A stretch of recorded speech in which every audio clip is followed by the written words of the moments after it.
Hello friends, I am Professor Pratap Shinde. Welcome you all for the 6th lecture of Engineering Mechanics.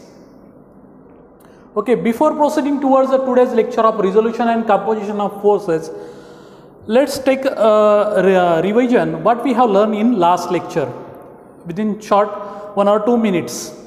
So in last lecture we have learned various method of composition of forces. So what is meant by composition? That composition is nothing but we have to replace a system of forces by a single force. But the single force which will produce the same effect as that of system of forces, that we have to be find out. That is nothing but the one of the method to find out the composition, that is to find out the resultant. Composition is method to find out the resultant from the system of forces. So which are those methods we have learned in last lecture? We have learned the two graphical method. So which are those two methods? Yes, these two methods are, first one is the triangle law and the second method is the law of polygon of forces. These two methods are the graphical method to find out the resultant of the system of forces. Then after that we have learned the law of parallelogram of forces. That method is useful to find out the resultant of two concurrent forces. If there is two concurrent forces, then we have to use the law of parallelogram of forces. Generally, we can solve the problems of composition by using the sine rule and cosine rule also, that is the analytical method by forming the triangle, and then we have to use the sine rule and cosine rule. So these topics we have covered in last lecture, that is composition of forces. Okay, so today we are going to learn the resolution and composition of forces. So in this lecture we have to solve very small basic numericals, so that will help you to understand the further problems. Such type of problems are never appear in your examination. This is the just basic problems in order to understand the resolution of forces. Okay, how to resolution of forces? Actually, there are the two methods of resolution of forces. One is the orthogonal resolution and another one is the skew resolution.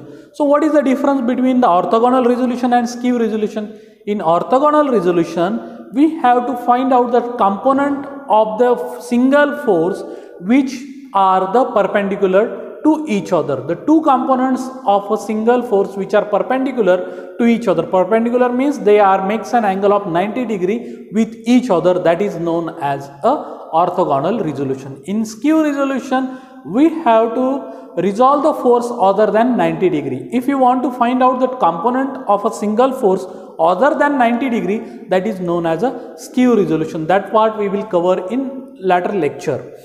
Okay. So first we will solve some numericals based on the resolution of forces. So very simple numericals, please concentrate on a board. So in front of you I have written one numerical. So here, so this force 20 Newton is there which makes an angle of 28 degree in counterclockwise direction with respect to the x-axis. The force is 20 Newton and which makes an angle of 28 degree with respect to x-axis. Now we have to find out its two components which are perpendicular to each other. The first component will be in x direction. So this is the component in x direction. Let's denote it as a f of x, f suffix x. That is nothing but the force in x direction. Another component which is perpendicular to this component, so that component is f of y.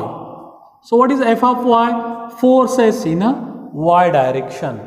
So these two components are known as the orthogonal component. Why they are orthogonal? Because the angle between these two components of this 20 Newton force are perpendicular to each other. These two components are perpendicular to each other, therefore they are known as a orthogonal component. So let's say we have to find out now we have to replace this single force by these two components which will produce the same effect as that of this force. So how to find out that? Let's say that is nothing but comes under this heading, resolution of forces. So let's take the first. We have to resolve this force into its x direction. So what is the formula? We have already learned in third lecture. What is the formula of resolution? That is nothing but the 20 cos of theta or f cos of theta. So f is a 20, cos is a 28 degrees. So 20 cos of 28, that is 17.66. And another component in y direction, that is 20 sine of 28, 20 sine of 28, that is 9.39 Newton. After substituting this value by using the calculator, you can find out the answer. Okay. Now comes towards this sign convention, plus plus sign. I have given the sign plus plus. As we know that we have already discussed that sign convention in case of the resolution of forces.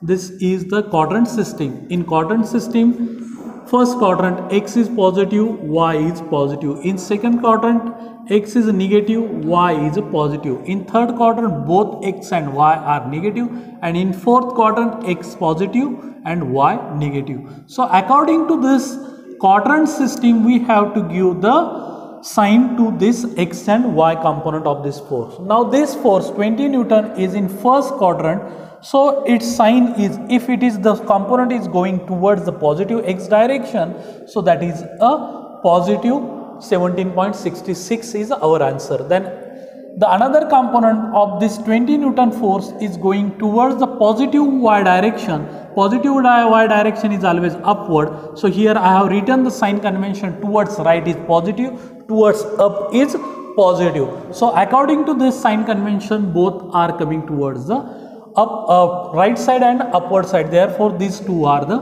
positive. Okay, so understood? Okay, let's come towards the second problem. In second problem, I have considered the same magnitude of the force. What is the magnitude? That is quantity. 20 Newton is the magnitude of this force, and the angle made by this force. Now instead of x-axis, the angle is given with respect to y-axis. Okay. Now in this case, you have to take care that we must have to find out the angle made by the force with respect to x-axis. This angle we have to first find out. So what is this angle? That is nothing but the 90 minus 28. So that is comes towards the, what is that value? It is 62. Yes, correct. This value is 62. Okay, now this angle first we have to find out. When the angle is given with respect to y, you have to find out this angle. This angle is comes towards the 62, and this force is again in first quadrant. So this is 20 cos of 62 is x component, and the vertical component, this vertical component is y component, f of y, and the horizontal component is f of x. Okay, so it is again in first quadrant. Therefore x component is positive, y component is also positive. That is 20 sine of 62. So answer is in front of you, 9.39 and 17.65. Please mention its unit. Unit is Newton is given. If it is in kilonewton, you have to write down kilonewton. Okay. Let's come towards the third problem. So what is the third problem? In third problem, if you observe this, in third problem, they again have considered the same magnitude of force 20 Newton, and the angle made by this force with respect to x-axis is given. That angle is given 28 degree in a clockwise sense with respect to the negative x-axis. Now this force is in which quadrant? Yes, it is in second quadrant. This force is in second quadrant. In second quadrant, this is your x component, that is f of x, and this is your y component, this is your f of y. That is force in x direction, force in y direction. Okay, so what is the x component? 20 cos of 28, 20 cos of 28, but our sign convention towards right is positive, So but this force is in towards the negative direction or towards the left, therefore it appear as a minus. So minus 20 cos of 28, its answer is 17.66 Newton. Similarly, resolve this force in a y direction. So how to resolve this force in y direction? 20, find out this, we know this angle 20 sine of 28, so that will give you the force in a y direction. Therefore f of y is equal to 20 sine of 28. Now this sine, whether it is positive or negative, yes, we have assumed the upward sign is positive, therefore it is positive. So the answer is 9.39 Newton positive. Okay, so this is for the case where the force is given in a second quadrant and angle is with respect to horizontal. Okay, now come towards this force. Now there is one force is given which is appear towards the origin O. Okay, it is not going, in this case the force is going away from the origin, in this case force is coming towards the origin. Okay, now first you have to understand the force lies in which quadrant. So in this case, this force lies in a fourth quadrant. By using the principle of transmissibility, we can find out this force. This force we can show anywhere on its line of action is nothing but the principle of transmissibility. So this force makes an angle of 28 degree with respect to y-axis is given. When the angle is given with respect to y-axis, first we have to find out the angle with respect to the x-axis. So what is this angle? This angle is 90 minus 28, it becomes 62. First find out this angle is 62. Now, and resolve this force into x and y component. Let's say I will resolve this force into two components. So this one is its x component, that is f of x, and this component is become in downward direction is f of y. Okay, so this force is in fourth quadrant, so f of x, now this angle is 62, this angle is also 62 because these are two are the alternate angle. We have already learned in angle geometry, when there are the two alternate angle, both are equal. So this angle is 62, this angle is again 62. So what is the x component? 20 cos of 62. This x component is 20 cos of 62 and it is coming towards the positive x direction, therefore it is positive. The answer is positive, therefore the answer is positive 9.39 Newton. Now the another component, if the force lies in fourth quadrant, its one component is going in downward direction, y component is always negative. So f of y is equal to minus 20 sine of 62, minus 20 sine of 62, and the answer is 17.65 Newton is your answer. So these two are the component of this force. So instead of like this, you can show the components is like this also. Here also you can show the component. If you want, you can resolve the force here itself. So this is also the f of x component, and you can show here also f of y. Because this angle we can able to find out as this angle is 28, this angle is become 62. So from that also, this method also you can utilize while solving the numericals. Okay. So remember that this force is approaching towards point O, then we have to predict it which is lies in which quadrant. If the force is like this, in that case, so this force not is in first quadrant, it is now is in third quadrant because it is approaching towards the origin. Okay.